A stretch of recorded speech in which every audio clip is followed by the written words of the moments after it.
Porn does not liberate women. Listen to this.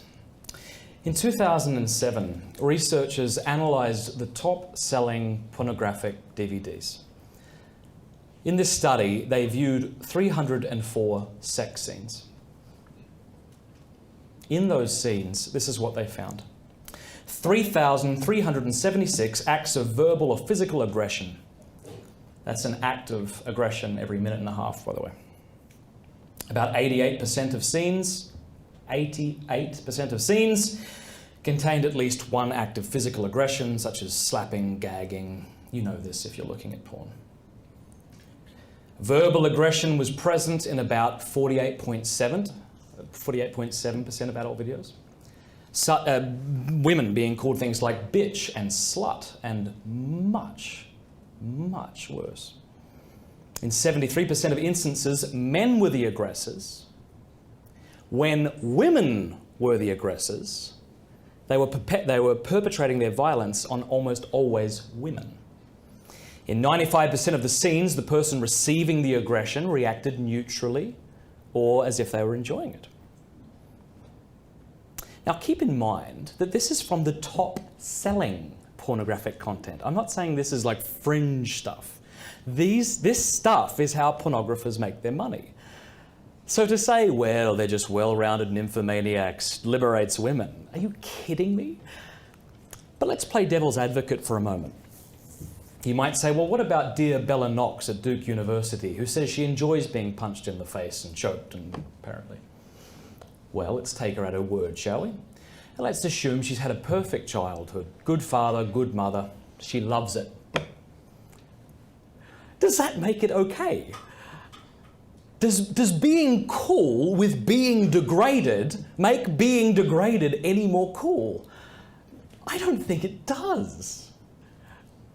Sometimes this porn breeds this mentality. You'll hear people say, it's not like I'm raping anybody. Oh, well. Like when you die and face Christ, he's not going to say, did you rape anyone? You know? No. Well done, my good and faithful servant. You know, he's going to ask you what you did do, yeah? Right, okay. We're just skimming the surface of each of these, and in the Q&A period, if you want to address any either further, we can. Number 6, porn is only fantasy. It doesn't affect my life. Think about the argument behind this. It's essentially arguing that images coupled with messages do not have the power to influence human behavior. But if that's true, then please explain advertising to me. Suppose you had a friend who enjoyed watching racist videos. Let's suppose there's a site out there, I don't know if there is or not, maybe there is, in which black people are denigrated and humiliated on set. And your friend who's white just finds this funny. He enjoys it. And when you say, look, you shouldn't be bloody watching that, he says, it's not, it's just fantasy. Well, you would probably say at least two things. You would say, okay, one, no, it's not. This is going to affect the way you relate with other people. And two, even if it doesn't, you are wrong to find this entertaining. You're wrong to find it entertaining. Wouldn't you? I think the same thing is true with porn. A couple of years ago, there was a study published in the British Journal of Psychology. It was conducted by psychologists from two universities in Great Britain, Middlesex University and the University of Surrey. Here's what they did. They took quotations about women from lads' mags, similar to Maxim magazine and that sort of junk, but even more sort of decrepit. Quotes about women from lads' mags that under 18s can buy. Apparently the culture's saying this is perfectly fine. They then took quotations from convicted rapists justifying their violence against women. They then took these quotations to the public and randomly interviewed people and presented the quotations while withholding the source. Here's some quotations, which came from which. The reason it made the British Journal of Psychology is that people didn't know. At best, they were just guessing.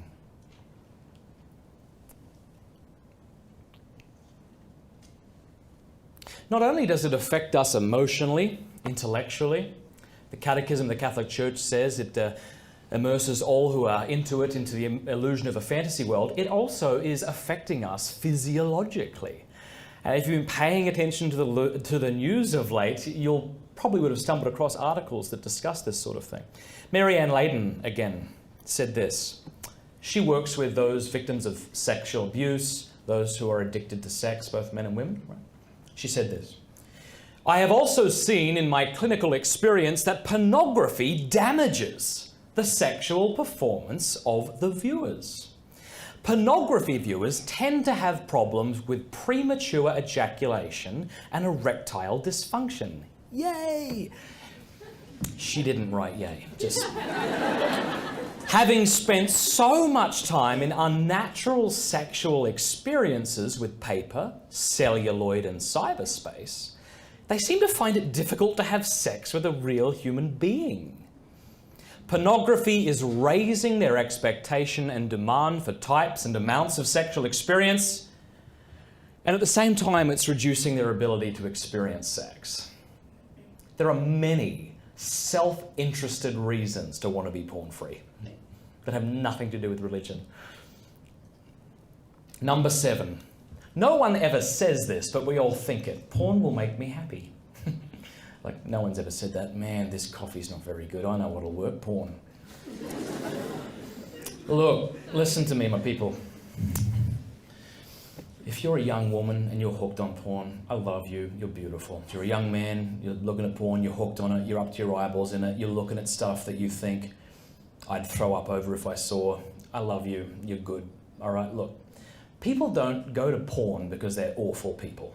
Porn will make people awful, but that's not the reason people go to porn generally. When people go to porn, they're seeking a legitimate good. They're not saying, I'm going to go have a bagel, catch up with Barry, go for a run, come home, objectify women for 3 hours. Like, we don't think like that. Rather, we're seeking something that we really believe will bless us or help us.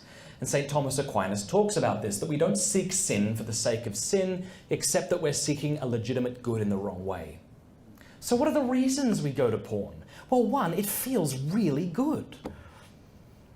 Masturbation feels good. And if that scandalizes you, get over it. What the heck? All right. I once heard of an alcoholic who said the only time he was able to get a handle on his addiction and begin to overcome it was when he could start to admit, I really like getting drunk, but it's killing me. Well, the same thing's true with porn. Look, you were born into a pornographic culture. That wasn't your fault. Do you realize that? You didn't ask for that. You remember your first exposure to porn? Remember that? Chances are you weren't actively seeking that out. So that wasn't your fault either. The fact that you had a physiological reaction and wanted to see more, that's not your fault either. But the question we have to ask now is, since it's killing me, am I going to make excuses or decide to change? We'll talk about that in a moment. But what is it we seek when we turn to porn? Here are a few things. Excitement, joy, intimacy, freedom. But what always happens is you go looking for excitement and you become bored. Pornography is a drearily predictable means of becoming bored and boring. It doesn't work. Jason Everett put it this way, we go looking for excitement, but we become bored with some of the most beautiful bodies on the planet. And we click from scene to scene, from fantasy to fantasy, and then we slide into marriage and we think that somehow our husband or our wife is going to keep our attention. We go because we want joy. I was joking with my wife the other night. Sometimes it's like 10 and 10 at night and I'm going through the cupboards looking for happiness. I know it's around here somewhere. It's like if I could just find the pirate booty, then I would be able to. We want joy. We want joy. But as St. Jose Maria Escriva has said, and I'm paraphrasing, but after a sexual fall, what loneliness. So we go for joy and we end up sad. We go for intimacy, maybe we're lonely. And pornography gives us a warped sense of intimacy. But what ends up happening is we become even more isolated. Maybe we go because we just want to be free. I just want to be free to do whatever I want. But we end up enslaved and addicted. We go for adult entertainment and we become increasingly juvenile. Number 8, porn isn't addictive. It's nice that you're laughing.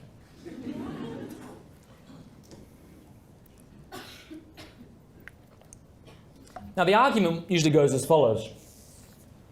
You can't inject porn, right? We're agreed on that. You can't inhale it unless you set a magazine on fire. Would recommend that. Inhale it, don't do that. Right? It's not a drug.